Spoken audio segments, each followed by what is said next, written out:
how to get killer copywriting jobs on today's episode. Today's episode is brought to you by SEMRush, started in 2008 with one mission: to make online competition fair and transparent with equal opportunities for all. To find out how SEMRush can help you compete with the big boys, go to servenomaster.com/SEMRush today. Are you tired of dealing with your boss? Do you feel underpaid and underappreciated? If you want to make it online, fire your boss and start living your retirement dreams now, then you've come to the right place. Welcome to Serve No Master Podcast, where you'll learn how to open new revenue streams and make money while you sleep. Presented live from a tropical island in the South Pacific by best-selling author Jonathan Green. Now, here's your host. Last year, my favorite platform for freelance work was purchased by my least favorite.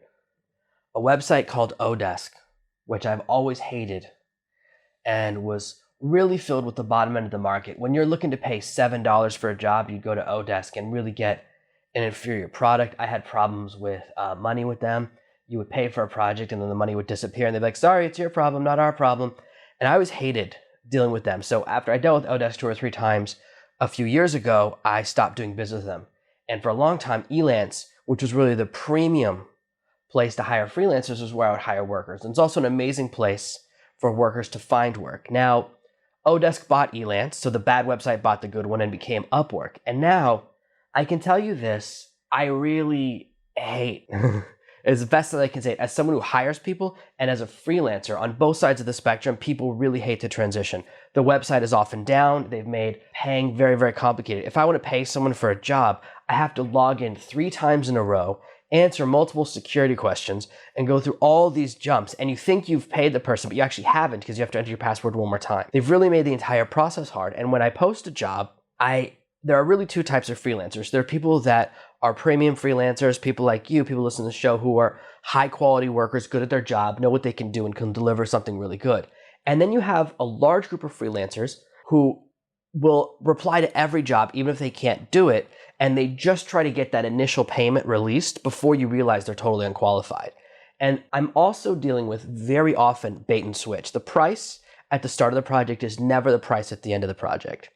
And that's something you constantly have to deal with. So someone, for example, I posted for a graphics job. I said, here's what I'm looking for. Here's the exact task. Someone responded with a bid and I accepted their bid.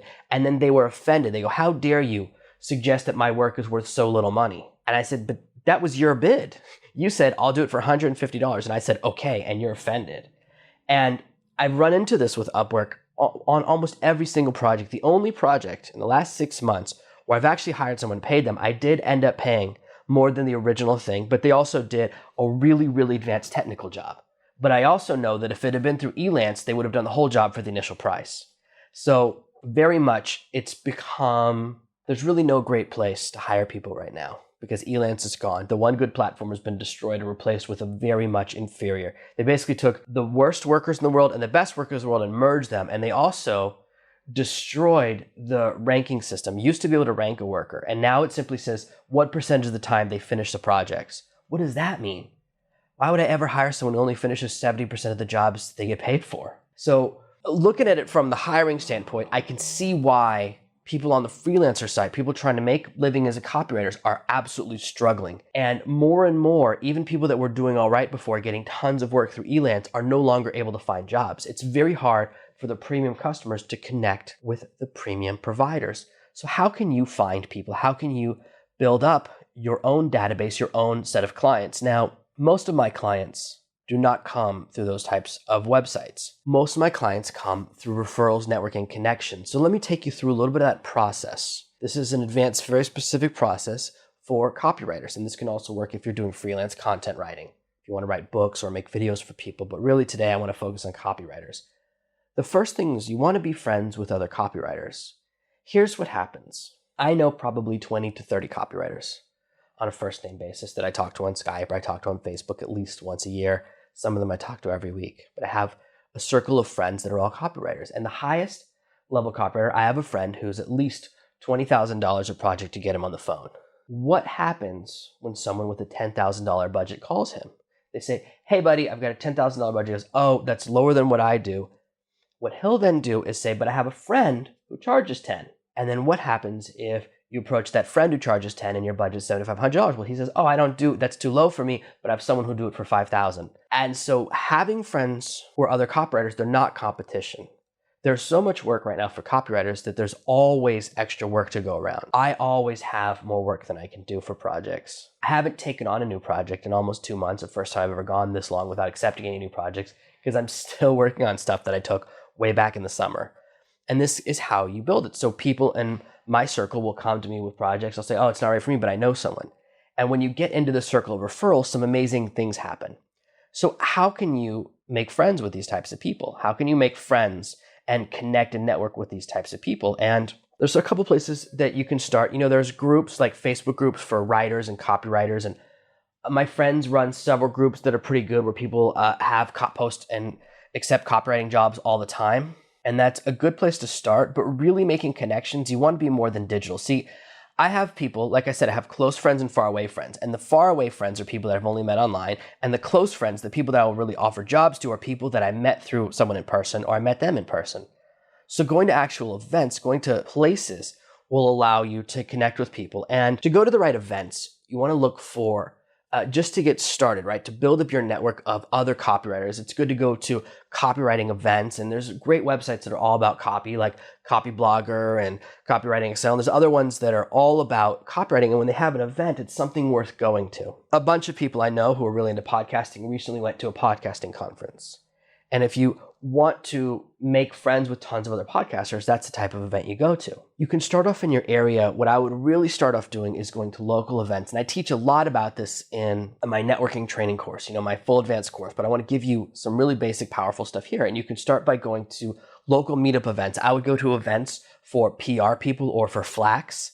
These are people whose job it is, right, is to get people's message out into the media. They're often the people that will hire a copywriter from a company, and they're often people that will have connections, right? Because they're working for a company and they hear about a copywriting job, they have to send it to someone independent because they can't take the job.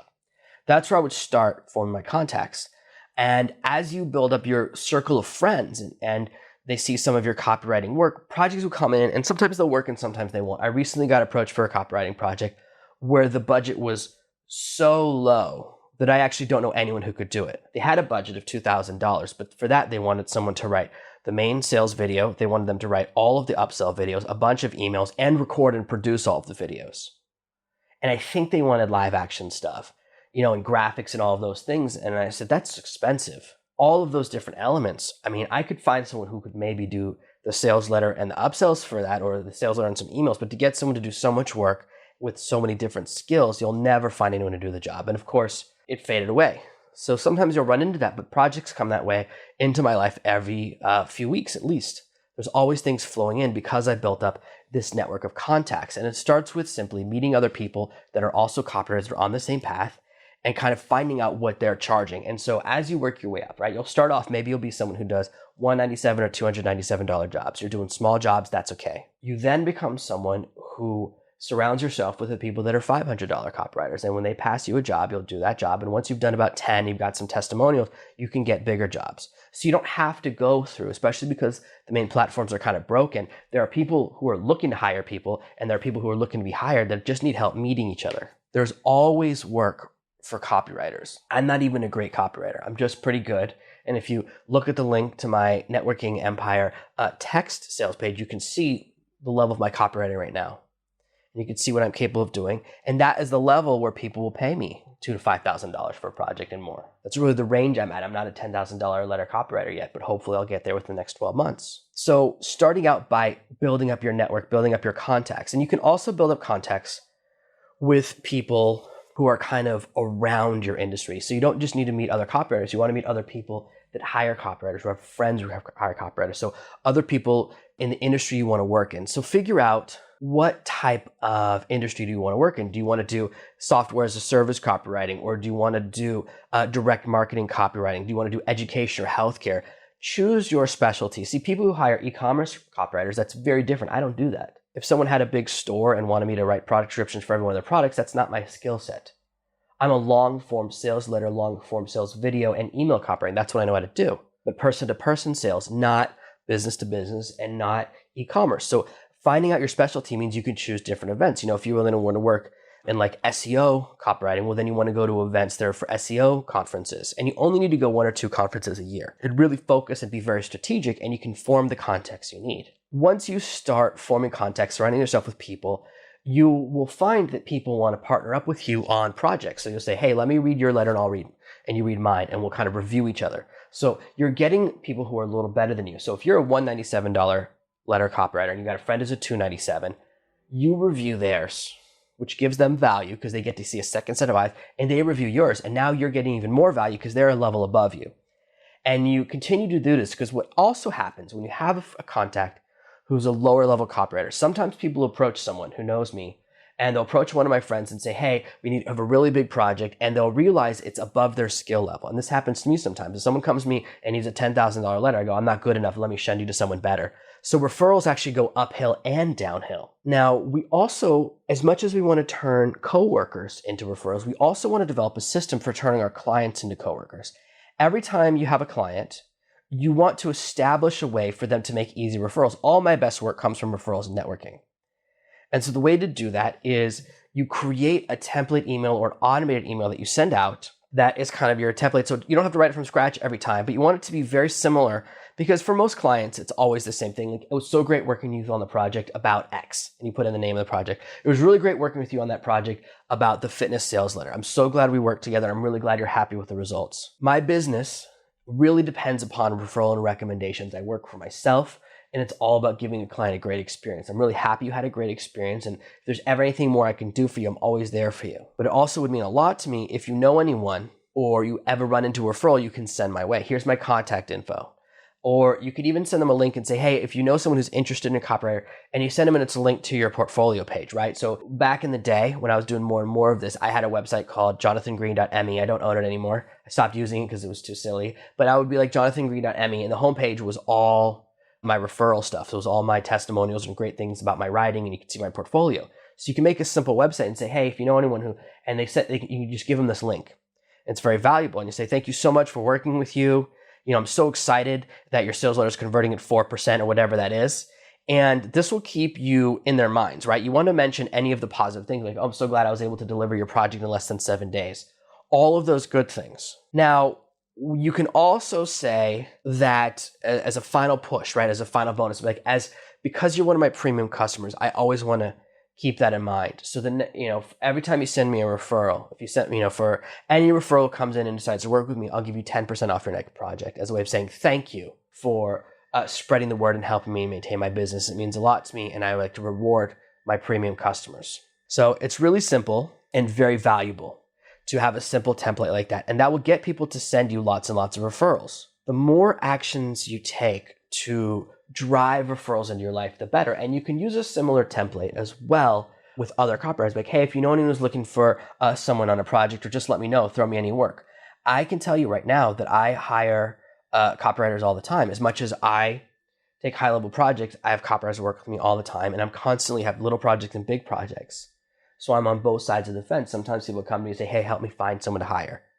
So I'm on both sides of it, and I have a lot of experience. And I can tell you that copywriting is a skill. The more you develop and hone the skill, the more you can really take control of your business. I was just having a very important meeting last night with one of my top clients. One of my biggest clients is someone I worked with on a lot of different freelance projects. And actually, I'm working with them less and less because more and more of my own projects are growing.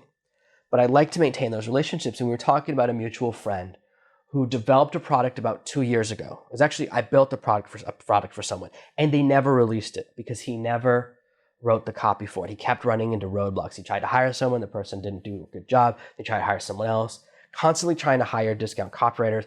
And, when I offered to do the job, he didn't, couldn't afford my rates and didn't want to give up a percentage, which, if you can't afford the flat rate, you got to do a percentage. You got to do something. I need a taste of the action. So after all of this time, 2 years, right, investing thousands of dollars, he's probably invested between $5,000 and $10,000 in this project. It's never been released. And it's because he can't write his own copy. When you can't write copy, it's a really big limitation, and it's a monster that I faced for a very long time. If you listen to some previous episodes, I've talked about how before I couldn't write copy. It was always my greatest limitation. It's one of the reasons that I worked with many, many partners over the years. And even now, I'm still trying to get better and better and better and better at copywriting. I'm not perfect. I have to constantly work to improve it. I'm always going through copywriting courses and looking at ideas and reading stories to help improve my story writing skills, because copy, so much of that is about weaving a story that people connect with. So what I want you to do is really develop a plan for building your business as a copywriter. In previous lessons, we've talked about, in the past, we talked about copywriting and finding work, about how you can get work through Fiverr, get work through the Warrior Forum and some other websites like that, where you can post an ad saying, I'm a new copywriter and I'm willing to do a job in exchange for a testimonial. So you do a couple of free jobs and you say, hey, here's my rate, $4.97, but I'm willing to do 60% off, for the first 10 people.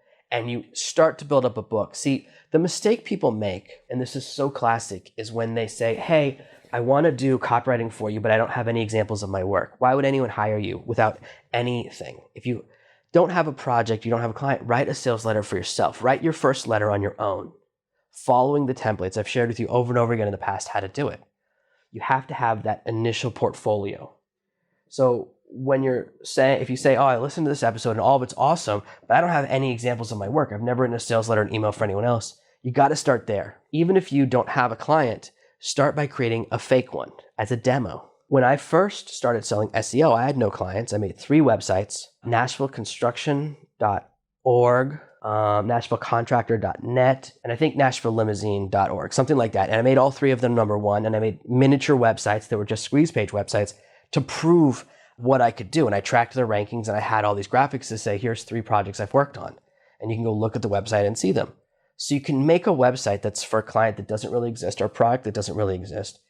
And that's okay. People can then see your work. It's not about whether or not it's real or any of those things. You say, here's an example of my work. And the stuff around it, making it look like a real website, that's just about a little bit of putting a website around it. That's just a little bit of sizzle. That's just adding a little something to it to make it exciting. So they go, oh, okay, I get what's going on here. I like the look. Some people, some copywriters I've talked to in the past, they're all about sending you a Word document as their example. They never want you to see a graphical version of their work. They make it very clear. For some copywriters, it's very, very important that that they'll write the text, but they don't help with the graphics at all. It's very important, and they'll say it to you 5 or 10 times when you're negotiating with them. If you're not like that, then people will like you more if you don't have to be annoying all the time. No one really expects their copywriters to do all the formatting, so you don't have to constantly tell people that you don't. But I find that low-level copywriters like to tell me that a lot. So normally, if someone's hiring, you have to hire the copywriter to write, then you hire a graphics person to convert the copy into something that looks nice. That's pretty normal, and I've done that a lot in the past, especially when you're doing low-ticket projects. You're paying $200 or $300 for copy and then $200 or $300 for the graphics. So people around that range, that's what they're used to doing. If your example page, and if you look at any of my examples, right? All the examples I can show you are real live sales pages, so they all have tons of graphics. And people will respond to those more. Sometimes when people see just a letter, like here's an email that's just a big 30-page Word document that's an example of one of my projects, people don't really respond to it, because guess what? That's not how the audience is going to see it anyways. So taking the time to make it look like a live page will add a lot of value to it. And you can start to present yourself in a very positive way. You want to have a strong portfolio for any field you go into. I get this question all the time. I want to do some demo articles. What should I write them about? What should I do a sales letter demo about? Here's an idea. Just find something really successful and write your own version of a sales letter for that same product. You can go, here's my version of a sales letter for P90X. Fine. That's perfect, right? People can say, okay, I get it. I know that product. It's very famous. It's on Amazon, everywhere else, is on TV. Here's what your sales letter would look like. And it can be very simple. Say, I did a demo one for this. The real thing is just do one about anything. The problem is not writing a sales letter for the wrong demo. The problem is that you're not doing it. Anytime you find an excuse for an action, it's going to hold you back. And I know we're kind of meandering, but I'm really trying to help you succeed as a copywriter. It's one of the fastest ways to make money online. It's one of the easiest ways to make money. And as you start building your own business, the ability to write copy will determine whether or not you control your destiny. As I said, my friend, after 2 years, my mutual friend, he hasn't made 1 penny from a project that he's invested nearly $10,000 in because he can't write his own copy. He has all of these other issues as part of the project, right? There's other problems with it. It's not the only problem, but that one simple ability, if he can write good copy on his own, the project would be live and making money now. So that limitation right there holds it back. Take action. Start taking these little steps. Don't let your lack of clients keep you from getting more clients. You can go to a meetup event every night for the next 7 nights this week and just start making contacts. It's the same strategy I talk about when I talk about in local consulting millionaires, getting local SEO clients, getting local businesses. You go to the exact same type of events and meet all the local marketers. And here's what you do, okay? Go to the local small entrepreneurs meetup group and ask each of them to let you see their website. And they'll all have terrible websites. They always do.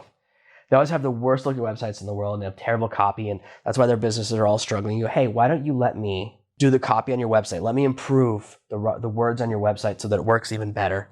And when you make more money, make more sales, at the next meeting, you can give me a referral, or you can do a testimonial for me and shoot a video saying how great I was or something. So you can actually get local people to face-to-face say, yeah, I'll let you do free work in exchange for a testimonial. And that's all you got to do. You can start building stuff just by taking action. You could have your first client. Yeah, it's a non-paying client, but so what? You could have your first client tonight simply by going out there and taking action. Depending upon third-party websites to provide you with work is risky because you're not in control of your destiny. All those people who are making an amazing living working for Elance and are now making nothing because their destiny was controlled by a single vendor. See, when they merged all the websites together, there's nothing, you couldn't stop it. I, as a customer, said, please don't do it. Let me keep hiring people through this website. And they said, no, we have a vision for merging all the premium workers with all the low quality workers and destroying all the records so people can't tell who they're hiring. And I don't know if the business will succeed or fail. I'm sure it's going to probably do okay because people need the service, but the quality is definitely down to the floor. I have never heard anyone say, oh, I'm so happy with the change. Everyone I know is looking for a new alternative. So the problem is letting someone else control your destiny. If you get all of your work through a single third-party source, whether it's a website or a single referral or anything, if something happens to it and it's outside your control, you can lose your whole business. This is why you want to diversify and build up a large network. See, I get a lot of work through referrals, but that's because I have a network around me of over 500 people that know me. It's not from a network of 3 people or a network of 20 people. It's very diversified. I have a lot of clients and a lot of contacts, a lot of projects that come through networking, but they don't come through the same middle person. They always come from different people. So I want you to be very proactive. And if you want to learn more about networking, take a second and look at my page where I talk all about networking, how you can build your own networking empire. It really is the key business accelerator. There are many ways to make money online, but when you add in strong networking, you can really turbocharge your efforts. And strong networking, strong referrals, and building up your portfolio now are some of the key steps to making a killing as a copywriter. Thank you for listening to this week's episode of Serve No Master.